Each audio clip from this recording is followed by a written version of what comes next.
Oi, gente, tudo bom? Eu sou a Isis, do canal Poderosa Isis, e eu vim trazer hoje uma outra indicação. Hoje, né? Tipo, eu acabei de gravar um vídeo, agora eu tô gravando outro. Eu tinha indicado o vídeo a série da Veneno, e agora eu vou indicar pra vocês um filme. Ele é bem antigo mesmo, ele tem a minha idade, 34 anos, e o nome dele é Dores de Amor. É um vídeo, um vídeo não, um filme documentário da vida das travestis daqui de São Paulo na década de 80, finalzinho da década de 80, né? Que a gente tá falando de 1987, né? Então, no final da década de 80.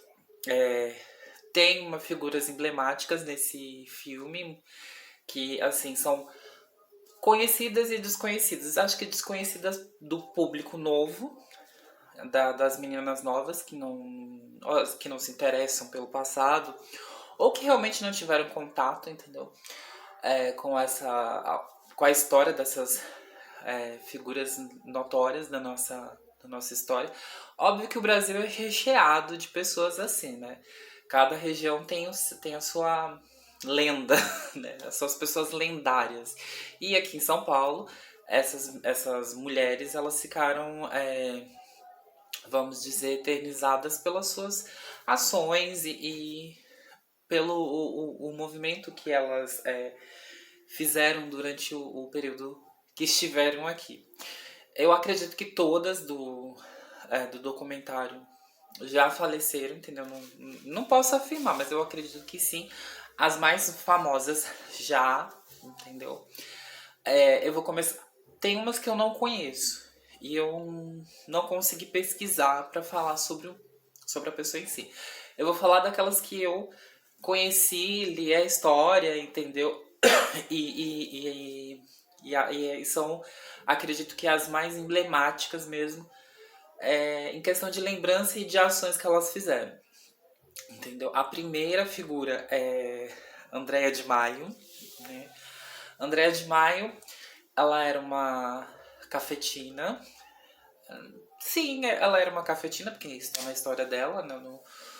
Era uma cafetina daqui de São Paulo, uma das últimas cafetinas, eu acho que ela foi, acho que ela foi a última. Na matéria que eu li, ela foi a última cafetina romântica daqui de São Paulo. Mas assim, quando a gente fala cafetina, já entende que é uma pessoa ruim e tal. Mas a história da Andrea é muito triste, entendeu? Ela não teve uma história de vida bacana.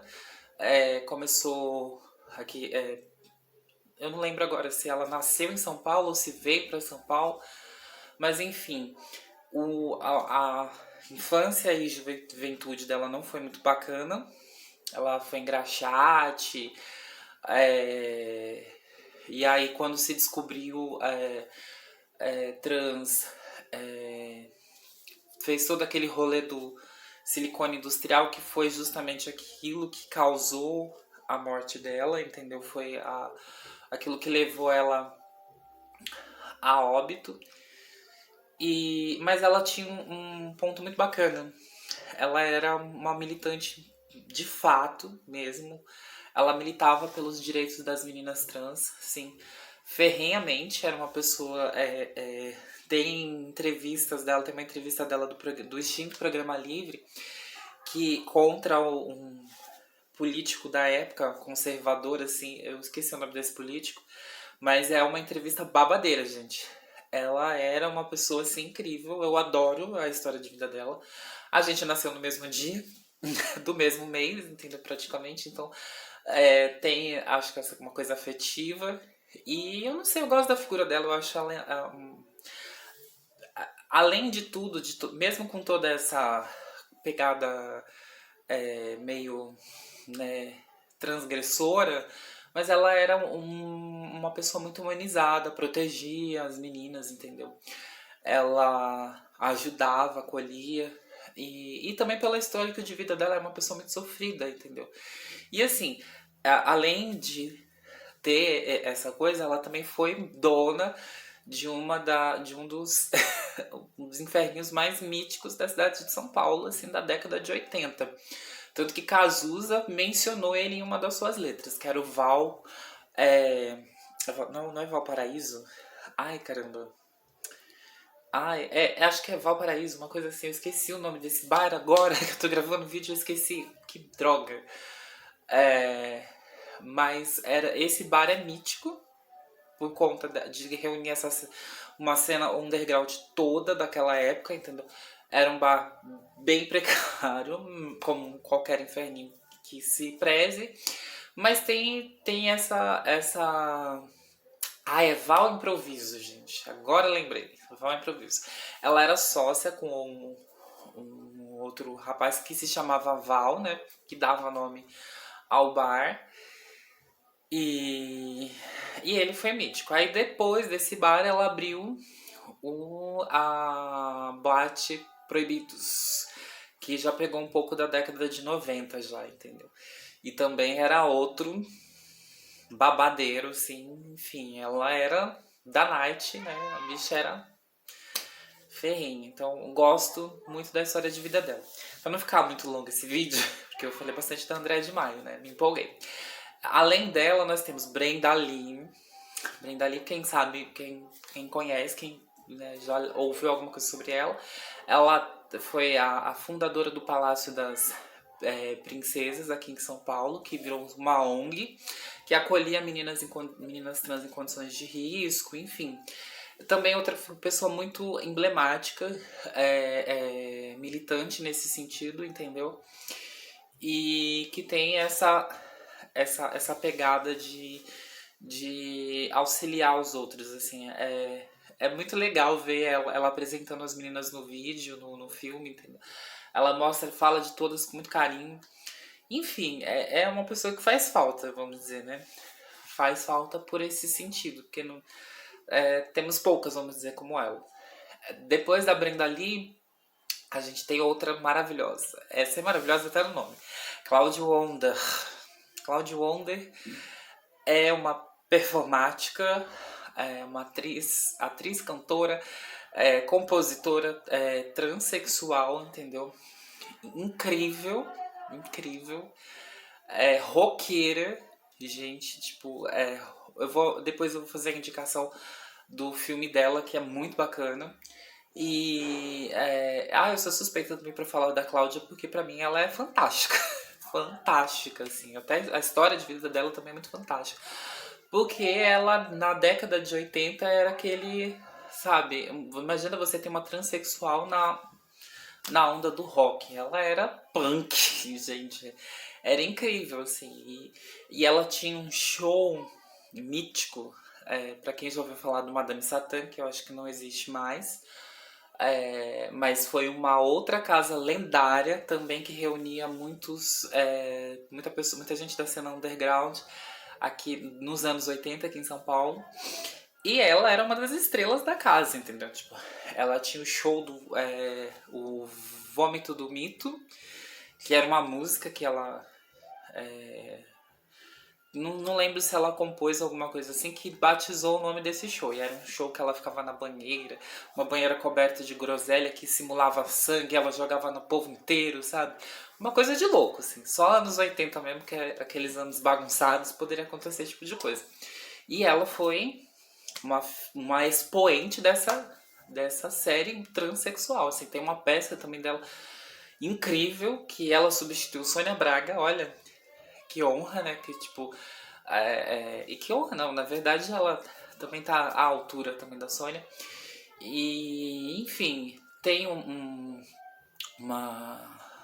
ONG. Uma ONG não. Tem uma. Acho que é uma ONG, uma ONG, uma associação, que foi batizada com o nome dela, que fica ali perto aqui no centro de São Paulo, ali na República, que fica perto da Rego Freitas, uma coisa assim, que é um centro de acolhimento para meninas trans, para mulheres trans, de ajuda, de apoio, entendeu? É muito bacana. Se vocês puderem ter a oportunidade de conhecer também, ir atrás é legal, entendeu? Aí tá, falamos da Cláudia, aí chegamos, deixa eu ver se eu não tô esquecendo de ninguém. Quer dizer, esquecer eu estou porque tinha mais meninas no filme, Só que as outras eu realmente não consegui pesquisar, são duas. Logo no começo do filme. Mas essas são as que eu estou falando, são as mais emblemáticas. Ah, estou esquecendo sim, ainda faltam duas. A outra é Condessa Vitória. A Condessa, ela foi a primeira dona do Nosso Mundo, uma boate muito famosa que foi inaugurada na década de 70 e perdurou até os meados dos anos 2000. Assim, fechou.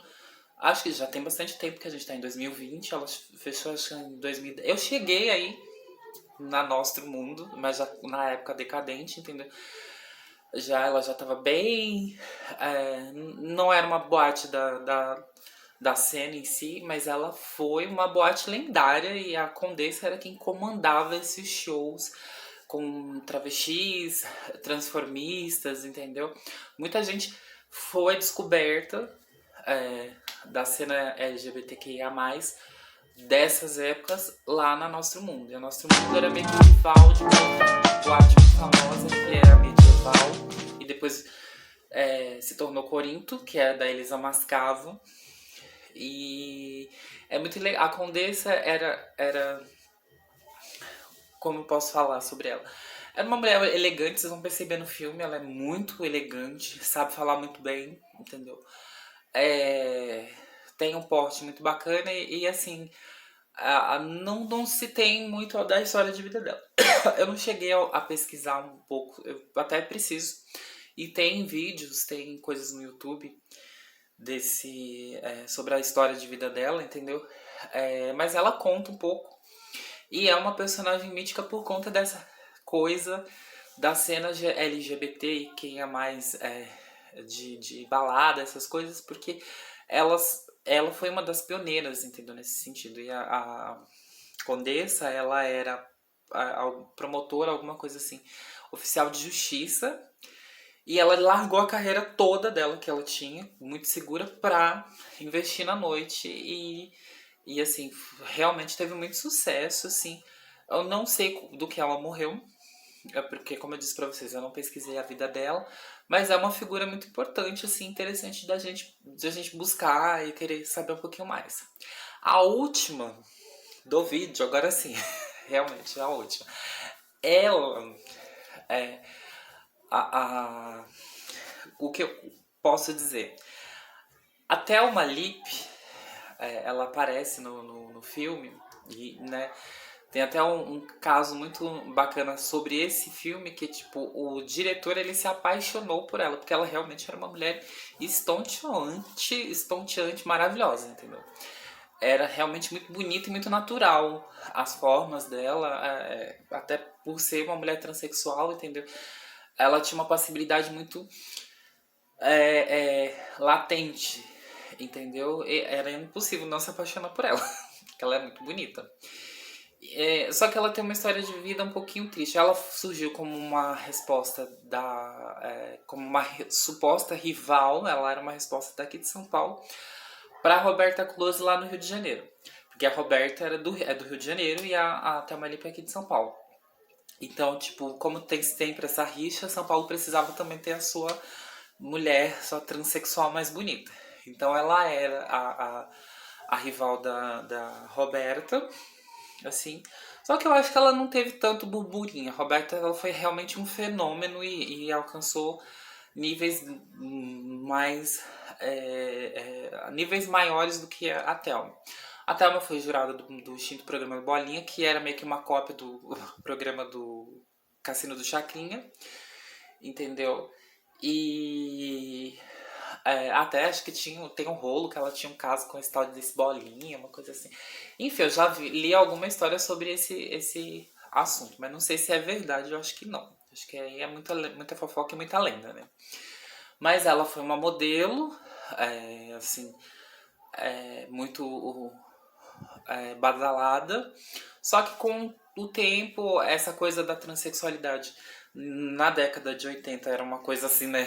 Ainda mais duas mulheres totalmente estonteantes, como era a Roberta e como era a Thelma, era uma coisa era uma coisa complexa, né? E instigava a curiosidade.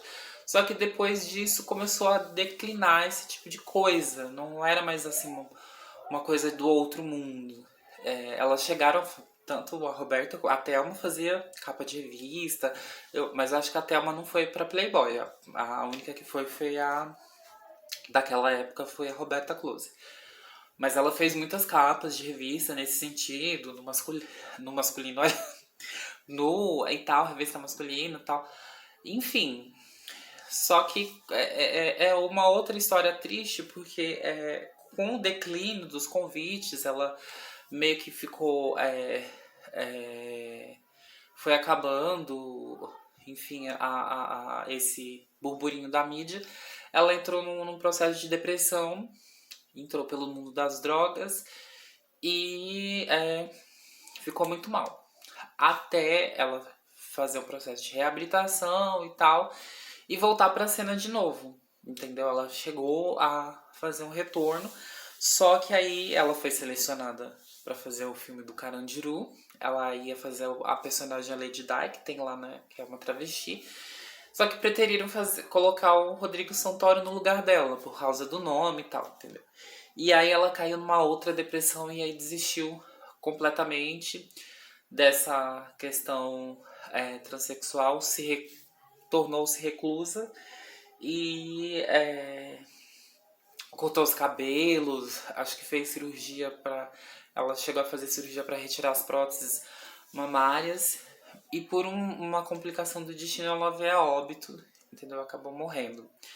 Esse filme é interessante, a indicação desse filme, por conta dessas figuras muito emblemáticas e de toda a situação daquela época, gente, para vocês entenderem que não existia nem a palavra trans, a gente se assim lia naquela época e se entendia como travesti, como outra qualquer, entendeu? Então, tipo, é legal para pessoas novas, para entender como é o nosso, como é a nossa história e para entender as pessoas que vieram antes da gente.